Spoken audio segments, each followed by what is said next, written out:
You are on the Six Screens Telenetwork, the go-to site for your infinite source of precise, reliable, and factual material exposing the Watchtower organization. Well, hello, everyone, and welcome into a final program here on Sunday afternoon. Well, we have a scholar on with us today. Of course, he comes on every other Sunday. His name is Jay Hess. He's a former Jehovah's Witness. We're proud to have him part of the Six Screens Telenetwork, and we're going to bring Jay on right now, so let's do that. Hello, Jay. Hey, Rick. Yeah, I wanted to tell you, and I'll tell the audience as well, we're getting some good feedback from your program and the people calling in. I noticed on YouTube last week, someone took a clip from our Six Screens with you on there, and Whoa. he said he was listening into YouTube, and he asked a question last week about the Trinity, and he says, listen to this man, Jay. Boy, he really has a lot of information he shared with me. He says, boy, he came away really in shock, thinking, man, I learned so much. So I wanted to share that with you. Wonderful, Rick. And thank you for doing this show. And I want to say thank you for turning on the light. I'd say the light is good. Yeah, the light is good. I wasn't even watching it. My goodness, you can hardly even see me on this, so that's good. All right, so I'll cut you loose, do your thing. And listen, if you have questions, if you're listening into our program, by all means, just dial in, and I'll put the telephone number up. Dial the telephone number, or come on Facebook. YouTube is the place to really get in and ask Jay, because he monitors that and watches it. But if you have a question about the Bible, go ahead and ask it today. Jay would love to hear from you. Okay, Jay, I'm here if you need me. All right. Thank you very much, Rick. Now, I heard a question earlier today, and I admit that it's a kind of a deep question. And I want to start out with the hour, because we heard this question over an hour ago. And I tuned in and heard this question. And I think that there is a misunderstanding.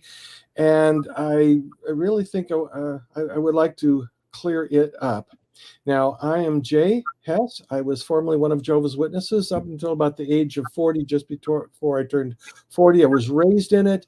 I believed it, was committed to it.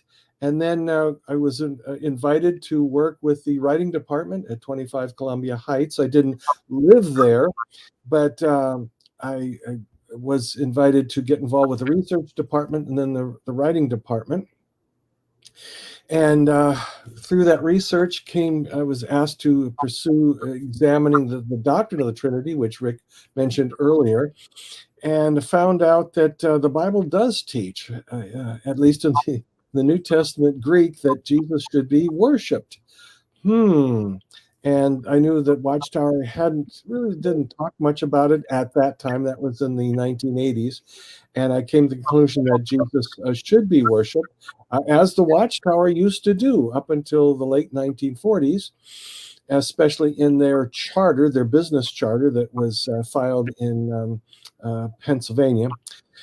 And I told a few people that Jesus should be worshipped, and that was enough to get me expelled. So I do have a background in the Jehovah's Witnesses, but that was some time ago. And since that time, I've moved into the evangelical community and an associate member of the Evangelical Theological Society, which opened doors to get access to some very nice research that has to do with the original Greek, Hebrew texts and the facts about the Bible. So my answers are not about interpretation, although I can talk about interpretation, and I think that has its place. But I can also talk about the facts of the Bible. The Old Testament, the Hebrew, the New Testament Greek, a little bit better informed on that for myself. But I have access to resources. And in the back of this picture here, you can see that's a picture of a small part of my library. And so I want to share the facts, and what you do with those facts, of course, is your business.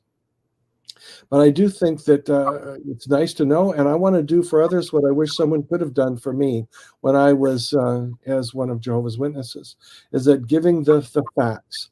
So I'm going to start out with that and hope that it's of interest. Like I say, this question was brought up about a little over an hour ago in the previous couple shows. And that's the question about, did the Watchtower take or remove verses from the Bible? Now, that's not asking were verses taken out. It's specifically aimed at, did the Watchtower Society remove verses that were in the Bible? And so many, in their desire to expose the Watchtower for the nutty things and bad things that they do, and I've done that occasionally on this show if that's what people are interested in, of the mistakes and the serious things the Watchtower has done. But in this case, the answer is no. The Watchtower is not the one that's responsible for words being included or excluded in their Greek text. They, again, they are not the ones that are responsible. So if you find a verse where you are sure that words have been removed, the Watchtower did not just do that based on their theology.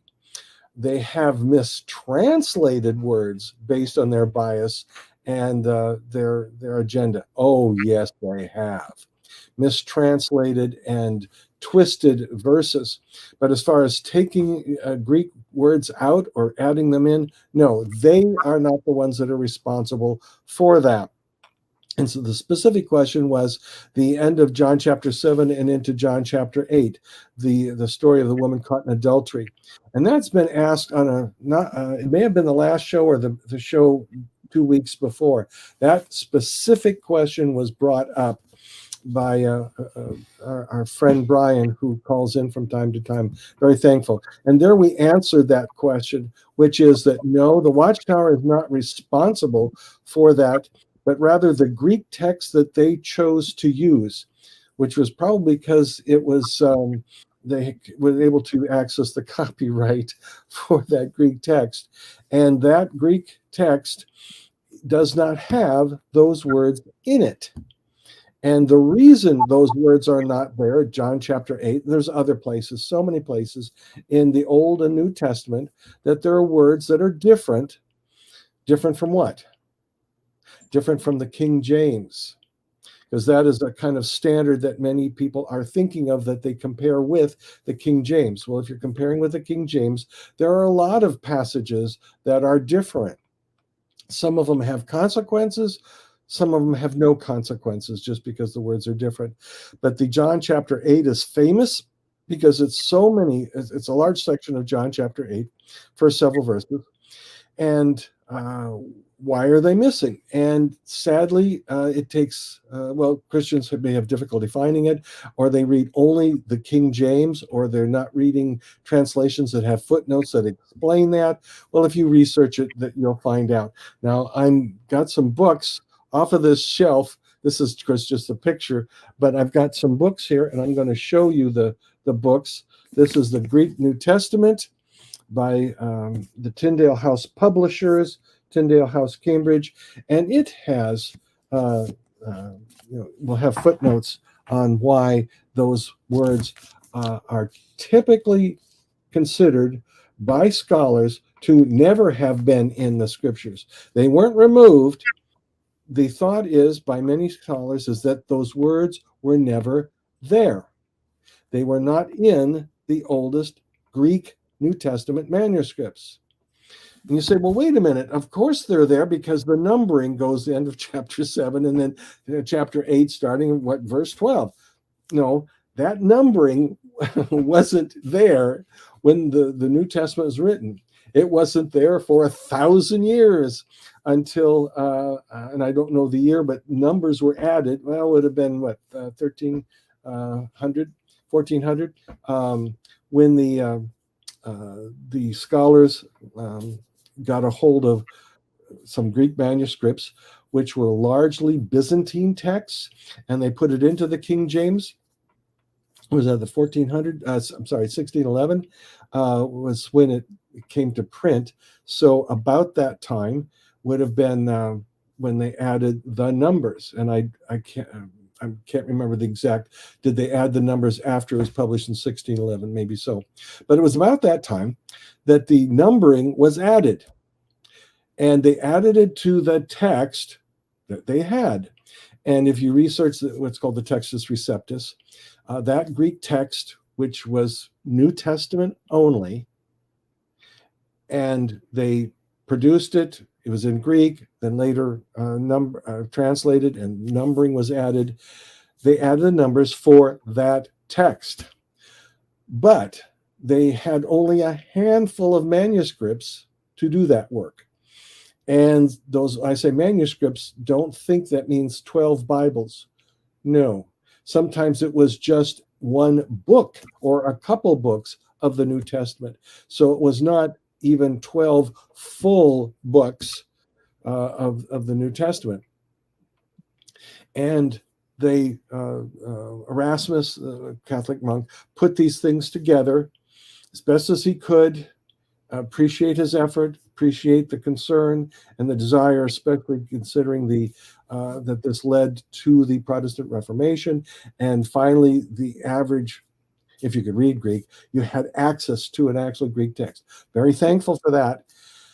But he could only do what he had to work with. And some of the manuscripts that he had were later on realized were not the best. And if you had a good access to the Greek manuscripts of the time, they were called Byzantine texts, then he would have resulted in something like this, which is called the New Testament in the original Greek. It's actually the Byzantine text. It says so. Maurice Robinson put this together. I've had dinner with him, so I know who this is. And they put together this Greek text based on the later manuscripts, not the earliest. And it's called the Byzantine text. And this is a nice one. Is it the same as the King James? Well, no.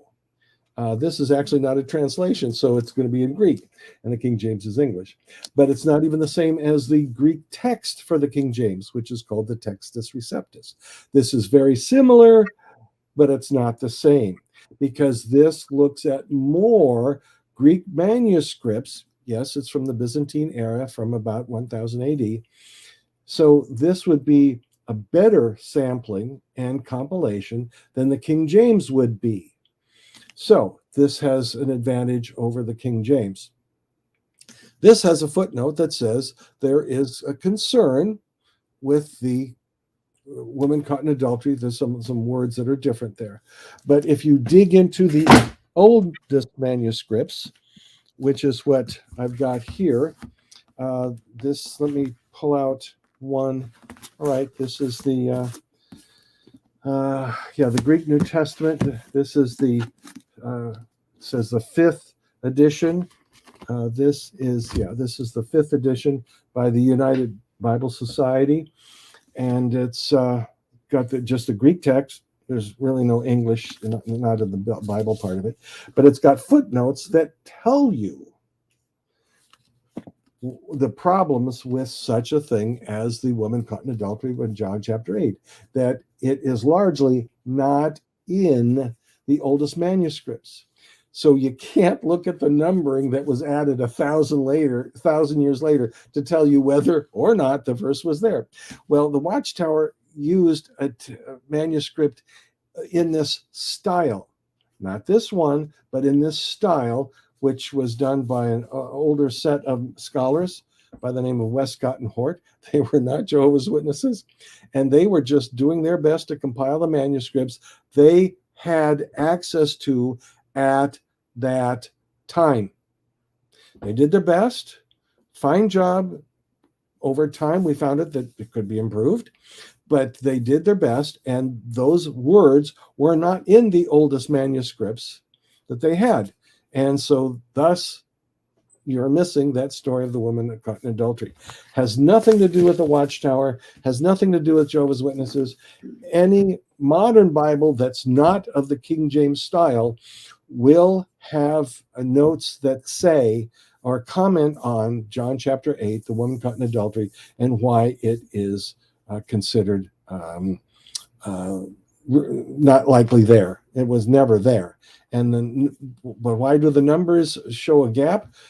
Because modern Bibles all follow the standard tradition of the King James numbering.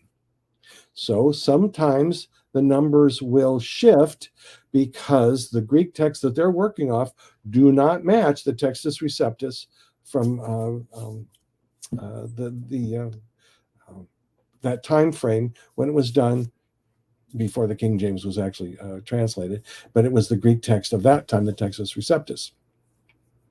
All right, that's a little bit of information there, but since it has come up, it came up today earlier, in case someone heard that presentation a little over an hour ago, wanted them to hear this presentation again, that I recommend caution in trying to expose the Watchtower. Use facts. Not just, oh, I wish that this were true, or you think it's true because it does make the Watchtower look really bad. Check out the facts. Do you have a reference or references or access to references that explain what you see? Are you comparing many different translations? Are you able to dig into the real facts about this before you start saying, oh, the Watchtower did this and that and the other? Well, someone may have done this, that, and the other, but it wasn't necessarily the Watchtower. Where did they get it from? Because if you're trying to talk to someone who is really impressed with the Watchtower, really likes what they're learning, and you just come up with stuff that the Watchtower did was bad, and then that person goes and researches it and finds out the things that you've been saying are false, do you know what they're going to do with that? They are going to just see that either you're not doing the research or you're making it up just to make the Watchtower look bad, and they will walk away from this conversation and just assume the Watchtower is right because the Watchtower says outsiders make up stuff, and it looks like the Christian did make stuff up. All right, so be careful. All right. So I'm going to pause there, and as we normally do, is I pause, and if you have a question and you're on the phone line, use *6 to unmute yourself, ask your question, polite question, and then mute yourself and stay online so you can hear the answer. Or if you are on YouTube and have found and done a search on YouTube to find this page, now this page has my name on it, and it says Making Disciples. That's the best way to find it. And since that link appears, about a half hour before the show actually goes live, you might be able to find it. Okay, so here we go. Jay, this is Rick. I really appreciated what you just talked about there concerning John 8. And, it's good if a person is going to come out and condemn the Watchtower on a scripture, especially a scripture, that they do understand it all. Now, I know last time we were on a couple of weeks ago, you talked about the I am. That's another scripture that some ex-witnesses use to try to show the Watchtower is wrong. But their position is very much the position that you have taken on it. So you got to be a little careful with some of this stuff because, like you say, they'll run to the bank and cash it. Look at the apostates; they're lying. They're not telling the truth. So thank you for bringing that up. That's a good point. Yep. Yeah, thank you, Rick. So it looks like Debbie's going to try and call in.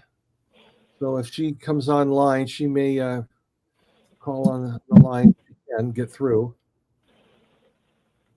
If Debbie, if you're there. Okay.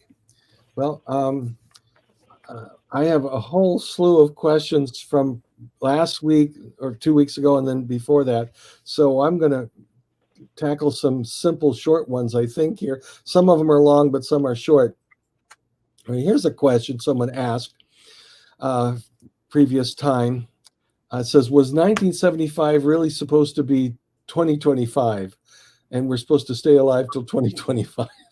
Okay, I've never heard of anybody pointing to 2025. If you've read Ray Franz's book, I think it's Crisis of Conscience.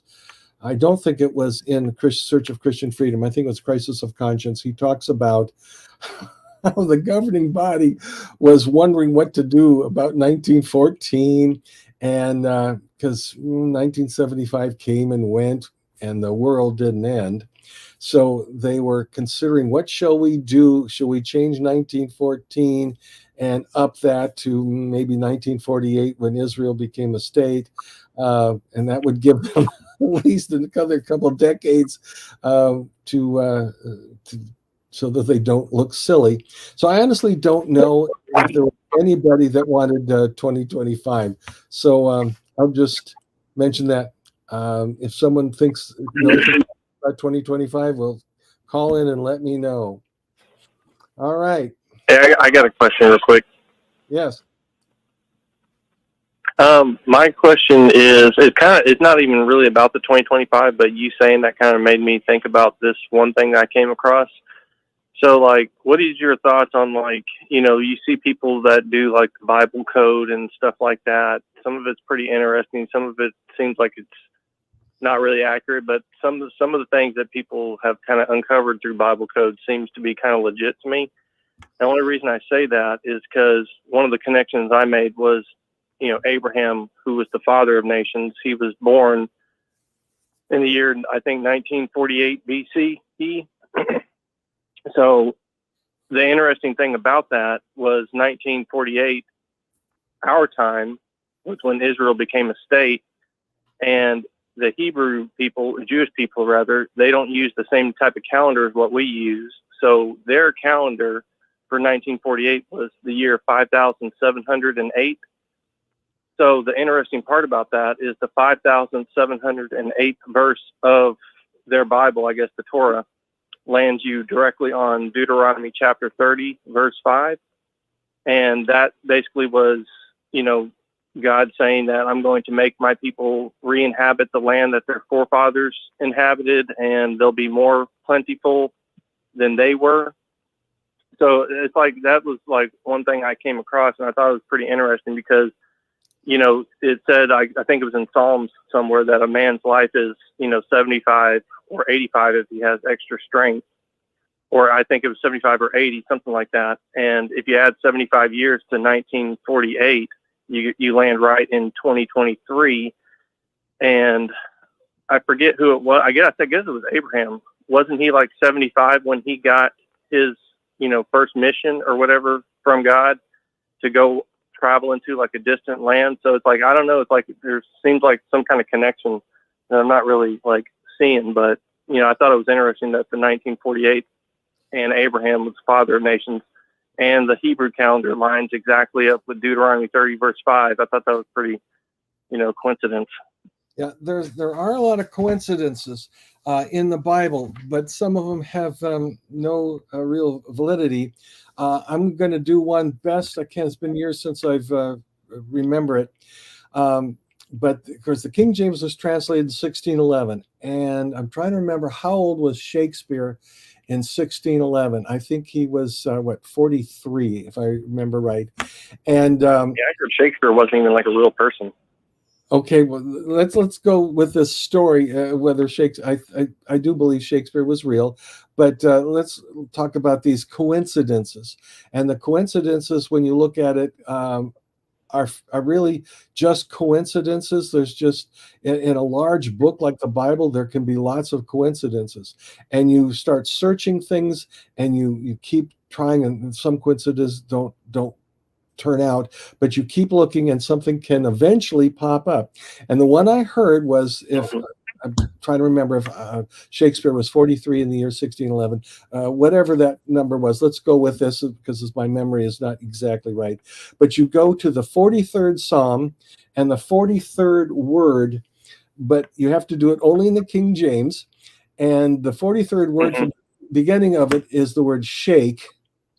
And if you go to the end of the psalm and you go back 43 words, it's the word spear, not spear like in Shakespeare, but spear like the weapon. So this proves that the Bible was written by Shakespeare. No. Yeah, and see, those are the type of Bible codes that I was kind of sketchy on, that I was kind of alluding to, that they don't really make sense. But this was like one that seemed like, it was like, okay, that's pretty interesting, actually. Because what are the odds of that happening? Abraham was born in 1948. Yes. That was his year. So those are numbers that are based on our calendar, not the Christian calendar. Yeah. The Christian, but not the Jewish calendar, or not which is supposedly dated back to the because beginning. I think even the Bible alluded to that they changed the times and the laws and the times or something like that. So, so you can't we don't even really have the same calendar. Right, they're not the same calendar. Dates can have been lost over the years. Why do dates in the Bible get lost a bit? Because they did not use the Arabic number system like we do, which is very distinctive. Mm-hmm. Their letters in the alphabet were reinterpreted to be numbers. And if the only thing about Hebrew, the Hebrew lettering, some of the Hebrew letters, the difference between two letters is just a tiny, tiny little mark. So small that even time can cause that ink to fade or some moisture. So, for example, the difference between the Hebrew dalet and the Hebrew resh, which is the D and the R sound, there's just a tiny little mark that tells you it's a D or an R, we'll say. So this happens quite a bit in Hebrew. So over time, just from the ink fading, you can get totally different numbers. Yeah, totally different thing. Yeah, that makes sense. So you got to be careful of the numbers. Now, if a letter changes and it's part of a larger word, you can go, wait a minute, there's something odd here because that's not a Hebrew word. Oh, but if you change this little bitty tiny mark, it becomes a word that we know in Hebrew already. So scholars will make adjustments. So there's this is a possibility, but they can figure out what it originally said because it's in a word which is in a sentence. The numbers you cannot consistently and confidently tell such things. So the numbering can change over time, and do not look at the verse numbers because those verse numbers were added centuries later by somebody. I realized that early on. So just skip over that. While it's being mentioned, I will comment on the hidden codes business. It is possible to look up in the Bible and using this hidden code method and get the names of the players on a certain baseball team. Because I've seen those too, and it's bizarre. So just set that aside. That business is phony, but I understand it's exciting to think that we can find a hidden code and look at these letters. Yeah, it is pretty interesting, but some of it's pretty clearly seen to be like, okay, this is a little sketched out. Yeah, and Jesus didn't do it. The apostles didn't do it. The prophets didn't do any of that. You just look at the text. We tend not to see the Hebrew and the Greek. You have to be on the scholar level to see that. But you can get those books. I have them on my shelf. It is possible for you to get a Hebrew copy, in Hebrew and Greek. They are different, though. They vary. They're not all the same. So we look for the meaning of the text, just like Jesus did. And our copies of the New Testament quote things from the Old. And when they do, Jesus sometimes paraphrases. And Jews were known for combining verses, say one from Zechariah and one from Jeremiah. They combine them into a single thought because they're talking about the same thing. And for them, because they pretty much memorized the Bible, that was okay. No one got confused. No one was trying to deceive you. We look for the meaning. But thank you for asking. Yeah, no, I agree with that. All right. Okay, Debbie, I understand you're holding. You want to *6 and ask your question? Jay, can you hear me? I gotcha. Okay. I kind of hear my own echo. I was calling about, my granddaughter gave me a chakra bracelet for my birthday. And all this stuff about your energy, seeing your energies and tapping into it. I'm not even sure if she knew what it was. She just thought it was pretty. But, okay, I know in kinesiology, they connect with the energy around your body and stuff. And I do believe some of that's valid, you know. I know they do muscle testing and all that. I kind of don't understand that. I'm kind of weary sometimes of that. But, you know, the chakra is the seven, I think it's the glandular parts of your body that it's supposed to correspond with. And I think it's supposed to clear your energy or something. But then it's also traced back to some pagan gods and stuff, or the gods, I think the Greek gods and stuff. Well, they're not even, well, anyway. But can a Christian or something like that, whether they believe in it or not? Okay, Paul, I think, dives into this very issue in 1 Corinthians 10, where he talks about when a Christian comes in contact with non-believers, okay, pagans, that worship these false gods. And you want to read chapters 8, 9, and 10 to get the flavor of this, because Paul is saying, it's true, these gods, for us Christians, mean nothing. They have no power over us, and you can ignore them. However, okay, so read chapters 8, 9, and 10. 8 is dealing with the conscience of another believer. Chapter 10 is how do you deal with the conscience of a non-believer. So that it matters a little bit between how you think and how you process that. And in chapter 10, he says, in talking to this non-believer, and you've got this meat that has been sacrificed to an idol. Now, can you eat it or not? He says, now we as a Christian, he says, your conscience, it's food. It's not going to poison you, so you can eat it. But wait, Paul says, you want to check with the people that will see you eat it, who also know it's Pagan Connection, and you find out what they think of it. Now, if they think, oh, this doesn't matter, it's these demons, I don't worship them, if that's the case, but then you can ignore it, follow your own conscience, go ahead and chow down. But if this non-believer is affected and wonders about your message and your sincerity in your opposition to paganism, then you need to send a message to this non-believer and say, this is involving paganism, and I oppose that. Then you wouldn't eat it. So use it or not use it depends upon who knows and who observes. So, for example, if your daughter or anybody, just speaking in abstract, someone gives you something, what do they think about it?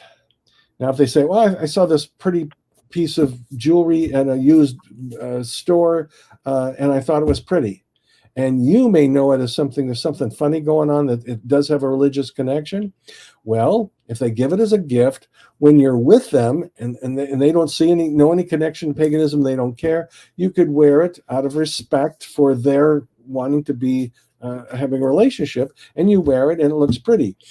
But what if you're in some other situation and someone says, oh, so you're involved with whatever, the paganism. So if you've worn it to the store and someone comes up, oh, I've been looking for someone that's involved in this pagan ritual. That would be very embarrassing. So I think it's great to follow Paul's advice and find out, where is this happening? Who is going to see it? What are they going to think in association with your ministry? And then make your decision there.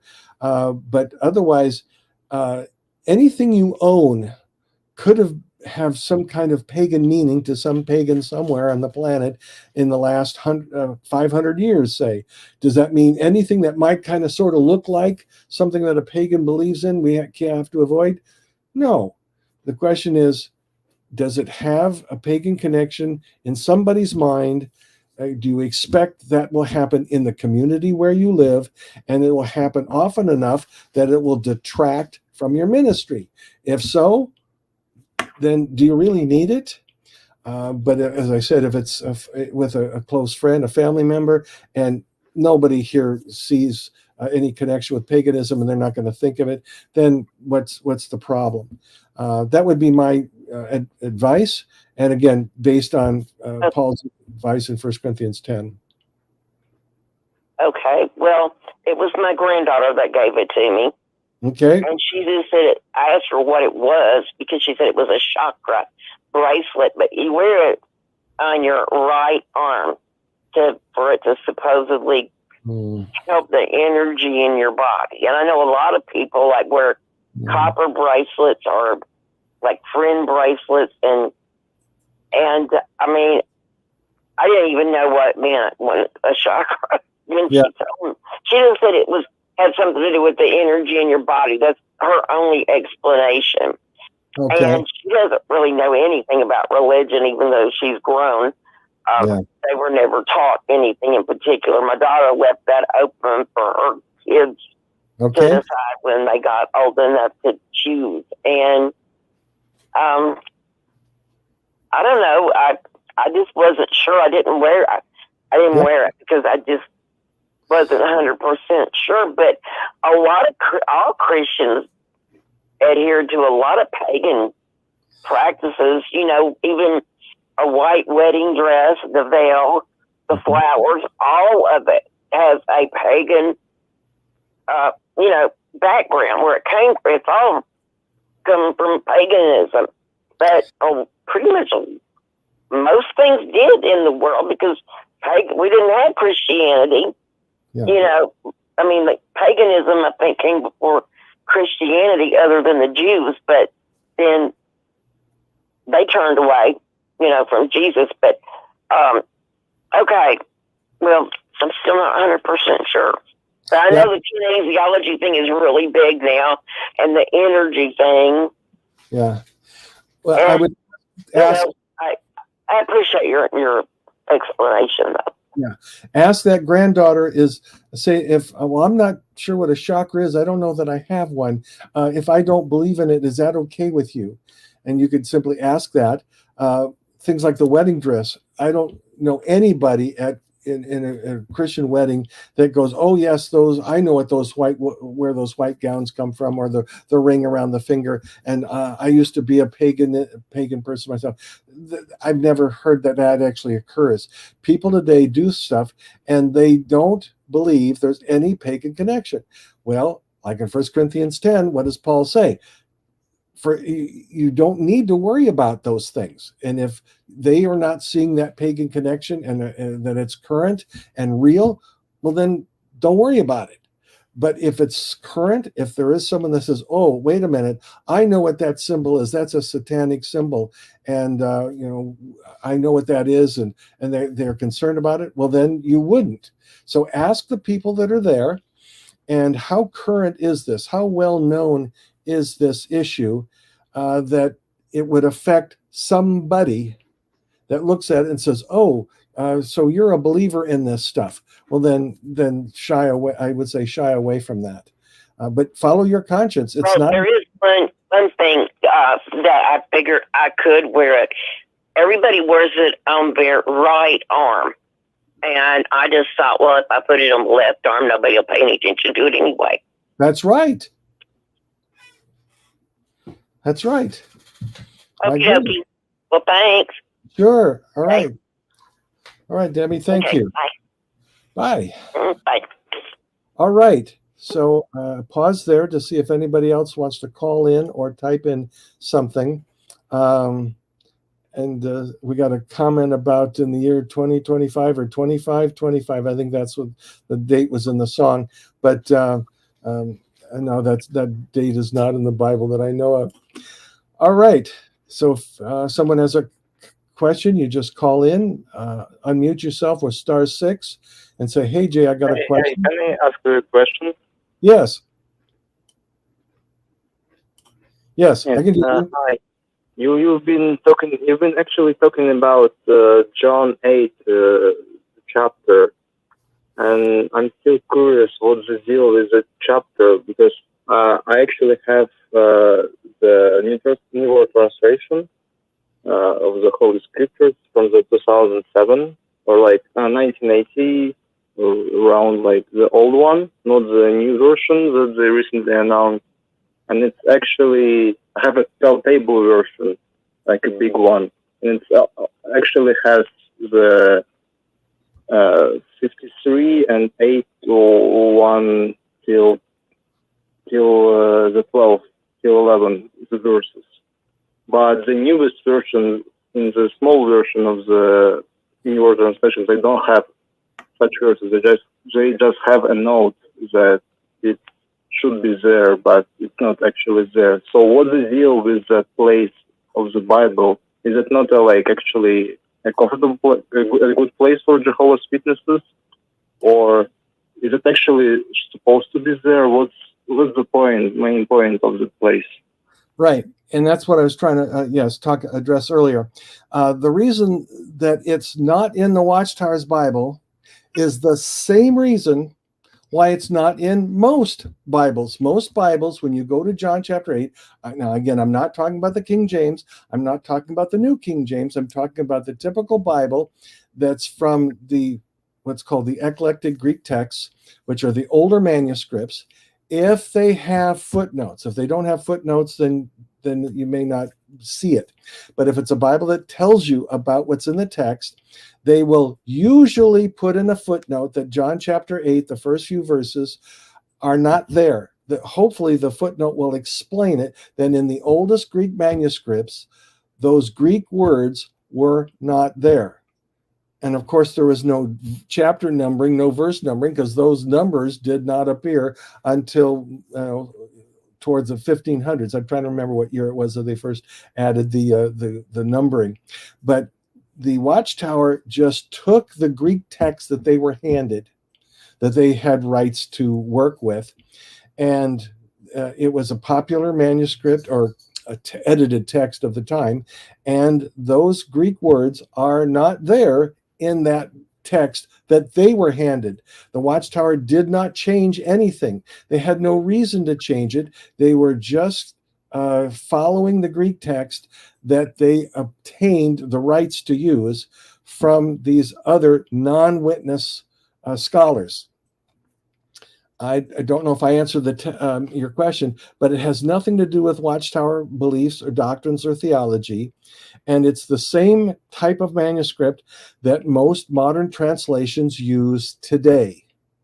So if you get the ESV Study Bible, and I'm going to pull up my ESV Study Bible right here. This is the English Standard Version. This is produced by Wayne Grudem, a scholar. And so if I go to John chapter 8 right here, and this, of course, this is the study version, so there are a lot of footnotes. And as I hold it here and I'm looking at it, in the main text, it's got the English and it's got these double brackets around it. Well, double brackets, what's that about? And I'm reading at the top here, and here it says in this Bible, the earliest manuscripts do not include chapter 7, verse 53 through chapter 8, verse 11. That's what it says. Then there's a footnote, and it says in the footnote, some manuscripts do not include 753 to 811. Others add the passage here or after chapter 7, verse 36, or after chapter 21, verse 25, or some after Luke, in the book of Luke, chapter 21, with variations in the text. There's a footnote that explains it. Now, why is the ESV? Is the ESV influenced by the Watchtower? No. They are just going with the Greek text that they have, and they notice that the earliest manuscripts do not, as it says, the earliest manuscripts do not, and that means do not, they do not have those Greek words there. They're not there. So if we were to go online, you can go online, you can look at some of these manuscripts, actual photographs of them in this ancient Greek, and if you can read Greek, you can see the words are not there. There's not a gap. It just goes right from the end of chapter 7, at what we would call chapter 7, and then flows right into the next words. And there's no gap. There's no one erased anything. There's just not what we're looking for is not there. It just has a phrase from chapter 7, verse 52, and the next word next to it, in fact, there's no break, there's not even a space there, is the next word coming from what we call chapter 8, verse 12. Does that help understand that the Watchtower did not remove those verses? Do you understand that? Yes, I understand. I also checked their kingdom interlinear with the New Testament, with the Greek text, and it actually starts from the first verse of the chapter 8. Yeah, they will put brackets there and a footnote and an explanation, and it's up to the printer, whoever, the Watchtower here publish it. But when they publish it, it's up to them whether they want to put a footnote, a long footnote, short footnote, or what do they want to do. They may even choose, as some Bibles do, to put in what the later manuscripts say about the woman caught in adultery. But the Watchtower, in their early years, decided on a policy that they were just not going to use those words that aren't in the oldest manuscripts. They're going to stick with the Westcott and Hort, except in one case, in John chapter 14, where they had the word, and the word was there in this particular verse, and the word me in Greek, and they left it in the Greek text, but when they translated it, they pulled it out of the English. So generally, the Watchtower had the policy to follow the Westcott and Hort Greek text, which they were given, allowed copyright access to, and they didn't change it. They may have altered it when they put it into English, yes. That they did on a few occasions. And that would be a policy that they generally followed through all their Bibles as well as their Kingdom Interlinear in the Greek. Their Kingdom Interlinear Greek looks very much like any Greek text from that time period. So if you went to the Baptists or any other group that was doing a translation, or any scholar outside of the Watchtower, and you looked at their Greek text that they're using, it was probably very, very similar to the Watchtower, what they were using, which is the Westcott and Hort text. So I hope I made that clearer. If not, please ask. Do you understand that the Watchtower did not do this? That was pretty clear. Thank you very much. I also wondering if you're really familiar with their Kingdom Interlinear book, if it's actually good, and does it actually have a respect among Jehovah's Witnesses? Because I talked to some of them, and most of them don't even actually know that it exists now. Right. Well, that was a long time ago. Now I have the different editions of it. I'm trying to think in this picture that's behind me. This is just a picture. Now I've put my my Kingdom Interlinears are up here reversed, so that when if a Jehovah's Witness comes over, they can't automatically see it on my shelf. But I have both of them, the purple one and the navy blue, and but that's because it was printed so long ago. I don't know that they even reprint it now. I think you can get it online at their Watchtower online library. But generally, you're right. Yes, I ordered the purple one from eBay. And I have actually a couple of them because I've acquired so many through time. But that was from my time way back when. But now Jehovah's Witnesses don't. And the earlier one, the purple one, has these embarrassing footnotes in it that you can use to show that they've got some doctrines wrong, because the footnote actually supports a mainstream Christian position where they said Stephen prayed to Jesus, and that footnote, better take that footnote out from. Where is that footnote? Acts, it's in the purple one? Yes, purple one, Acts chapter 7, like the last verse, or toward the end of Acts chapter 7. In the footnote, it says, I believe it says prayer, and the Greek word that they were looking at says prayer, and from the context, it's Stephen talking to Jesus in this vision, and in it, they put this footnote, and you can use that footnote, and you go, what? Teaching prayer to Jesus.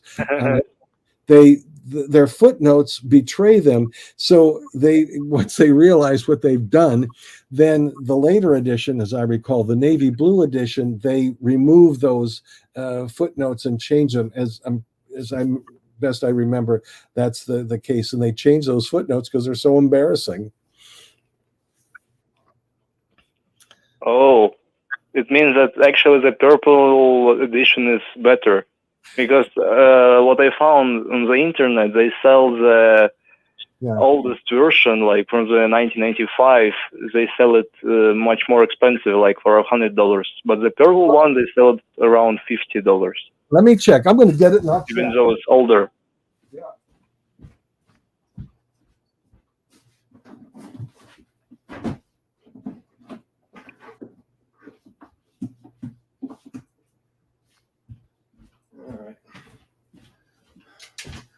All right, I'm back. I've got the purple edition there. Let me see if this is the one I'm remembering, if it's right.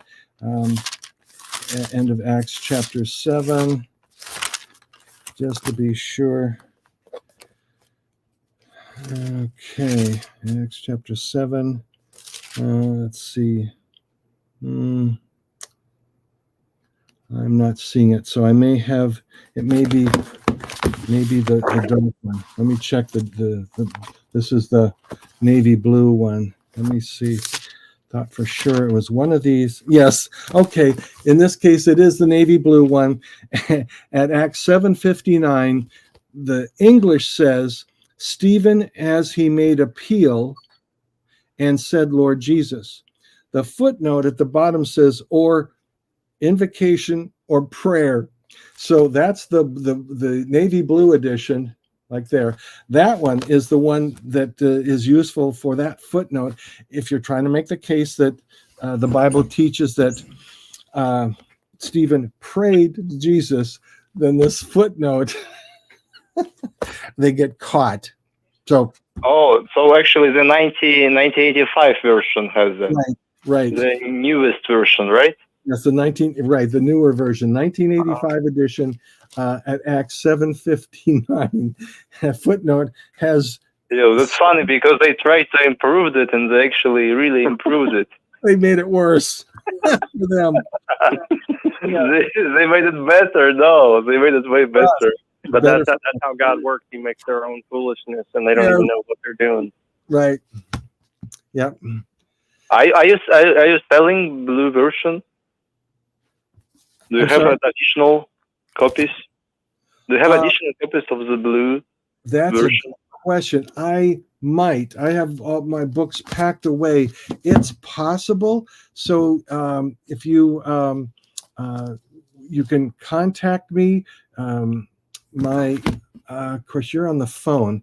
But my email address is, I'll spell it, the letter J, the letter H, ESS at nc.rr.com.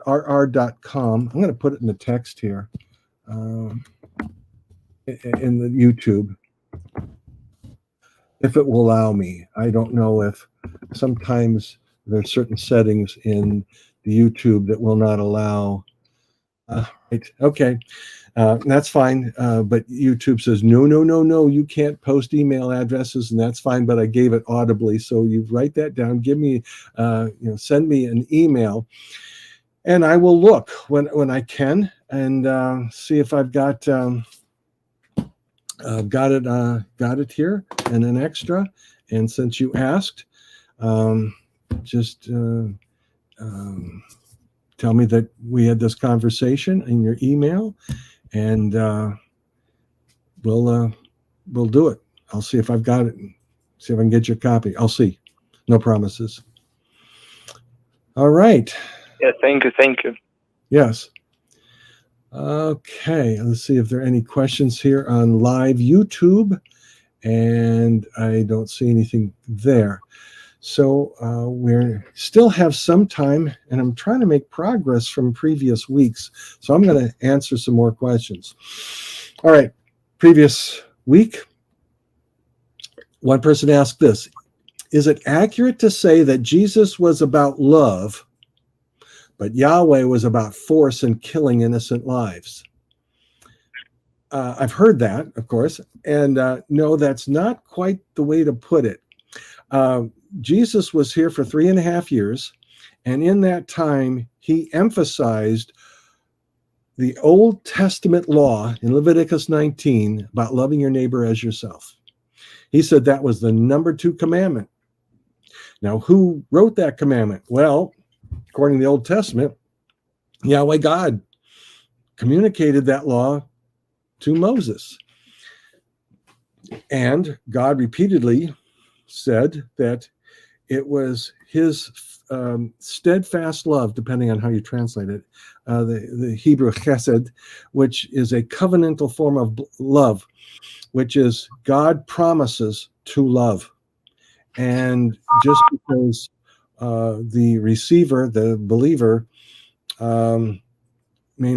won't be perfect in love, God says, I will love you. And this chesed love, covenantal love, sometimes translated steadfast love, is throughout the Psalms. And in the New Testament, John says, God is love.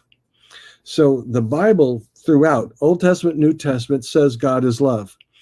And if you're wondering about that, you have to read the Bible, and you see that God extends mercy to Israel that keeps sinning and sinning and sinning some more. And he says, you're sinning, and they continue to sin. And it isn't just for a day or a week, but sometimes, a century, and they're still sinning. And God says, I still love you. However, y'all deserve a spanking. And so there's a punishment. Now, from the human standpoint, when we hear God punishing and people die, we go, oh, this is a terrible punishment. Well, it is terrible if you're an atheist and you don't believe in a resurrection. Yeah, this is pretty terrible because you die and then you're dead forever. Of course, from an atheist viewpoint, everybody dies, 100%. So everybody dies. What is God guilty of? He shortens their lifetime. They're going to die anyway. So if you look at it from an atheist viewpoint, God just shortens the lifetime.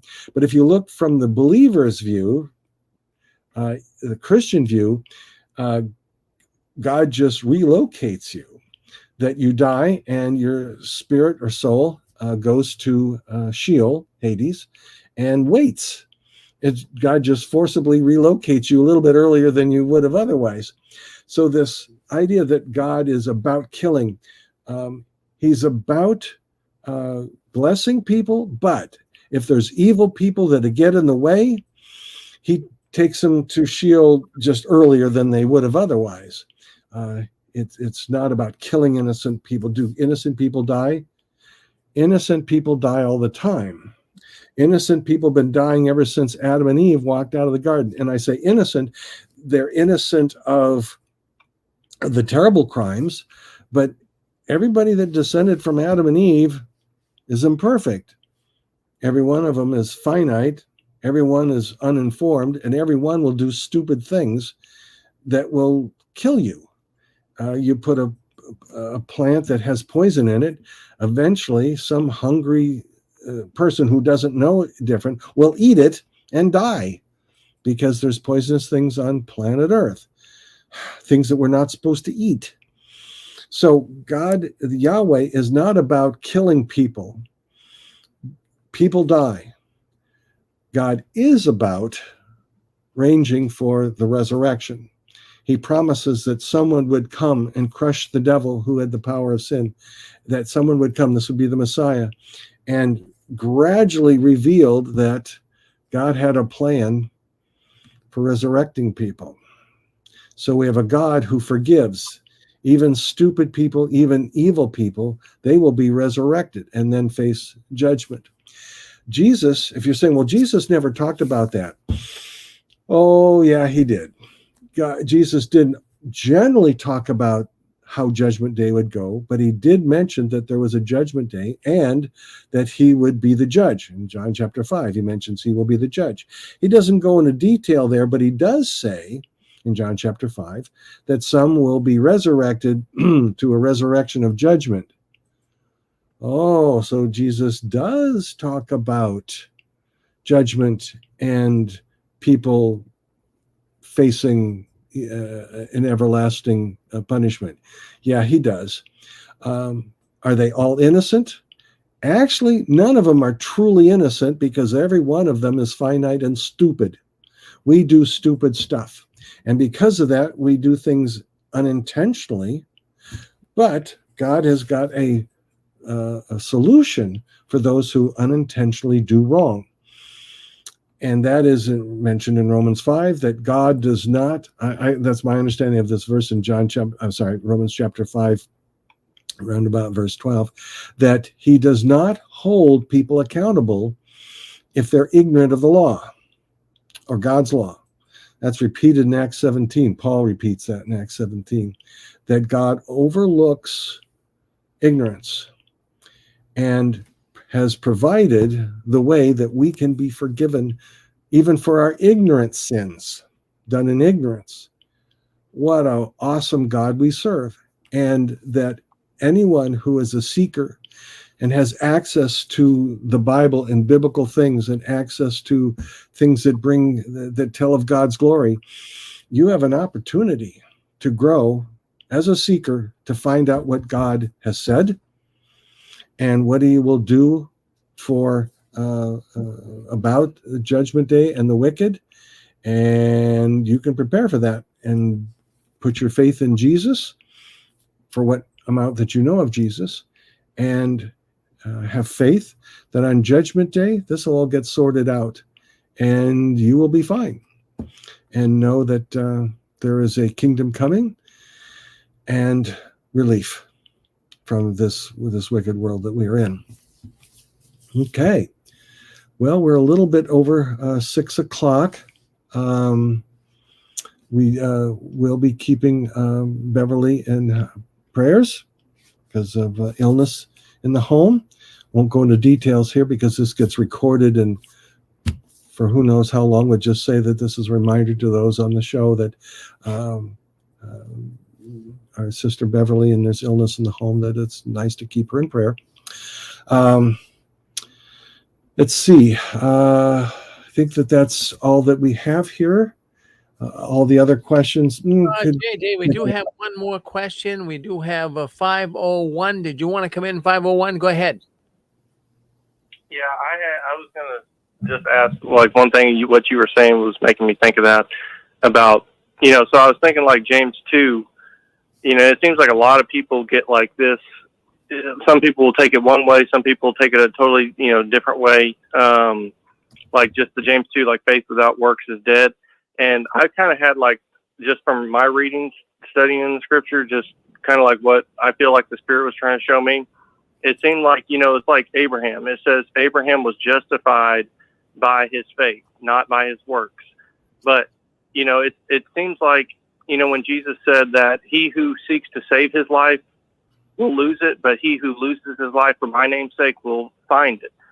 So what if, like Abraham, he said he believed in God. Okay, so that's his faith, but he didn't offer up his son as a sacrifice. That was the work to me that seemed to make his faith perfected.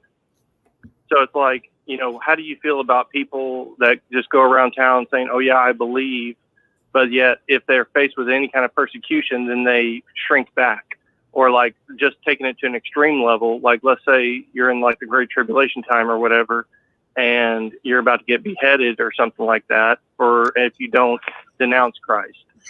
If you denounce him, then was the faith that you held within yourself something worth something, or is it not? Because it seemed like that would have been the moment to really make your faith profound in that moment. Yes, correct. Is that a person can say they have faith, but in so many circumstances where the faith that we're talking about, we would see some fruitage or some reaction or some action that goes with the faith. And faith is not just abstract in the mind. It has to do with ethics of what is right and what is wrong and what we do that is right or wrong. And faith it's not just visible, but there is some ethical outworking. Now, that ethical outworking may be done in private. That's true. It may not be visible to everyone. That's true. But it often leads to some kind of action. But I will tell someone, I am not your judge, and I don't see what goes on in private, so don't count on what I think. Exactly. And that's what I tell people too. God is watching, so you will face a judgment. And Jesus said, these things that are done in the dark and in hidden will become obvious and easily seen. So that's what we want to tell people. God is watching, and it is who you are in your character. So if you say you have faith, actually saying it isn't the thing that's going to save you or not. It's, do you truly trust that God is good in his ethics? There is a judgment, and the name of the judge is Jesus, and he qualifies to judge you because he was absolutely innocent and gave up everything of his humanity, his mortal humanity, and for you. So you cannot criticize Jesus. Oh, well, you do the same kind of mistakes that I make, and blah blah blah. Oh no, he didn't. Yeah, exactly. So That's yes, why he's the perfect high priest in my mind, because he was tempted by all things, and yet he never sinned. So because he was tempted by it, he still has that empathy towards us, and he has the ability to forgive us from all that. yes. And Well, very good, Jay. We've got more. Well, we'll cut you loose here shortly, but we do have one more caller. It will be, it looks like 941. Go ahead, 941. You're on with us. Yes, I have a question. This is Aaron Dan from Florida, and I have a question about Jehovah's Witnesses. Okay, what's your question? Okay, do Jehovah's Witnesses believe that Jesus actually rose from the dead to save himself? Not that he died for the sins of the world, but that he rose from the dead to save himself. And the reason I ask that question is John 3:16 is different from the Bible that I read in the Holy Bible. Okay, their answer is no. They do not believe that Jesus died primarily for himself. No, that is not what they believe. Yes, their Bible in English can read differently. So I do happen to have one of their translations right here, but it's in Greek, but I'll find it. Here's their version of John 3:16. For God loved the world so much that he gave his only begotten Son, in order that everyone exercising faith in him might not be destroyed, but have everlasting life. So when I was a witness, the way I read that sounded pretty much like every other translation, is that he gave his life. Okay, God gave his Son, and Jesus gave his life so that everyone who with faith in him might not be destroyed but have everlasting life. So no, their belief about why Jesus died is pretty much the same as mainstream Christians. I say generally the same. There's a lot of details where they're different, but they generally is the same. The purpose was to ransom mankind. However, their idea of ransom is different because, according to them, Jesus died. Well, they may say he died for everybody who put faith in him, but actually they're believing that Jesus is the mediator only for 144,000 people, most of whom are already dead. So their explanation is that other people because they're associated with those that are of this 144,000. They get in on extra benefits to be forgiven of their sins. That's the wonky part. Okay. So Okay. that's what makes them a cult. That's what makes them not believe according to the Bible, because they have a select few that can only be saved. So that makes them a cult. Yeah, they're a cult because they have a human group of leadership that they say speak for God. But not a one of those guys can raise the dead or walk on water or walk through walls. They can't perform any miracles, and they keep changing their story. But you got to be faithful to those guys. Follow them as if they're prophets, but just don't ever say they're prophets. That makes them a cult. They need to stop and realize they're following men who cannot work miracles, and they have to trust in them and follow them. This is dangerous. You want to follow God's word, and even this, of course, this is Greek, but the Greek is pretty good there. But all right, here's one New American Standard. Yeah. Yep. Good. Thank you, caller. Well, thank you. Thank you, 941. Don't be a stranger now. Come back again. We really appreciate you. Yeah. Well, Jay, I guess that's it. My goodness, you did a great job tonight. More and more people are coming in and listening to your program. It's wonderful. Thank you very much, Rick. And be well. And I'll send you an email, and we'll catch up sometime. Thank you. Well, listen, we have got more things happening. This is the end of the program for the weekend, but come back next Saturday night, beginning at 5:45 p.m., actually 4:45 p.m. We have got a Spanish program. Efren, he's a Spanish man. He's got a program called Oasis, and he'll be coming on next Saturday night at 4:45. And then Barbara Anderson. We all love Barbara. Well, she'll be on at 5:45, and she'll be exposing the Watchtower organization. So stay with us. Don't go anywhere. Come back next Saturday night right here on the Six Screens Channel Network. Thank you very much. We'll see you next Saturday night. And thank all the people that called in, all the people made comments on YouTube and Facebook and all the platforms we're on. We thank you very much for doing that. It's gaining a lot of momentum. We're really making a difference in helping people to leave the Watchtower organization. Thank you very much, everyone. We'll see you next week, Saturday night, beginning at 4:45 p.m. Eastern Standard Time. Good night, everyone.